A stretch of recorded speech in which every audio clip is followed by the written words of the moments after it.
আমাকে অনেকেই জিজ্ঞাসা করে যে দিদি, তোমার ফেসবুকে এত ফলোয়ার্স, তুমি কি ইউটিউব করো না? তাদের উদ্দেশ্যে বলছি, ইউটিউব করতাম বাট এখন আর করি না। কারণ কি, এখন বর্তমান যুগে তোমরা প্রত্যেকেই জানো যে ভদ্রতার কোনো জায়গা নেই। যেখানে কিনা তুমি একটা ভদ্র ভিডিও পোস্ট করবে খাটনি করে, সেখানে কোনো রকম কোনো ভিউজ বা লাইক কেউ পছন্দ করে না।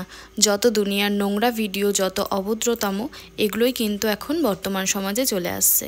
ওই জন্য আমরা এতটা খাটনি করে যখন ভিডিও করি, যখন দেখি কোনো রকম কোনো রিয়াকশান না আসছে, কোনো লাইক ভিউজ কোনো কিছু না আসছে, তখন কিন্তু আর মনে হয় না কোনো রকম কোনো খাটনি করি।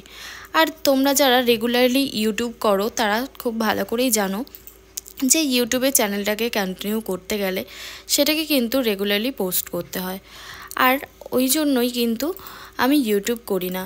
আর ফেসবুকে নিজের প্রত্যেকটা কাজের আপডেট দিতে হয় বলেই রেগুলার ফেসবুকে পোস্টটা করি।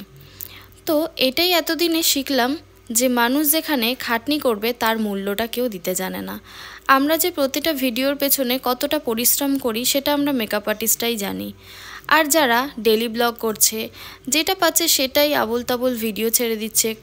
আর অনেক রকম ভিডিওই দেখে থাকি, অনেক বাজে ভিডিও, নোংরা ভিডিও, সেগুলোই মানুষ দেখতে খুব পছন্দ করে। আর আমাদের এই এত খাটনির ভিডিও তারা পছন্দ করে না। তাই জন্যই আমাদের ভিডিওতে কোনো রকম কোনো লাইক বা ভিউজ কিছুই আসে না।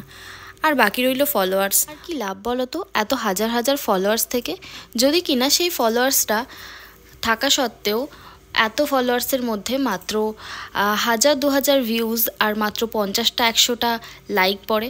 আমার তো মনে হয় এর থেকে না থাকাই ভালো।